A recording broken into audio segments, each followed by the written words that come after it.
analog gauge reading model. It has the ability to find and detect gauges, convert those readings from analog to digital, and then notify the appropriate people if something is too high or too low. So our model actually has two core components. The first is a gauge identification model.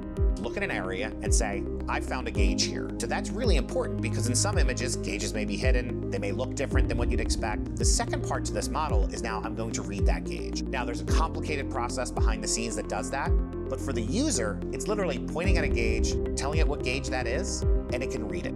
When we first talked to customers who were interested in doing gauge reading, we were somewhat skeptical. Why don't you just replace these gauges with digital ones? What we've realized is a lot of customers will have thousands, tens of thousands, hundreds of thousands of gauges. And so you're talking about projects that can run in the tens or hundreds of millions of dollars to replace these gauges. Leveraging the Spot plus our inspection package really helps move the needle pretty quickly in terms of what ROI could look like.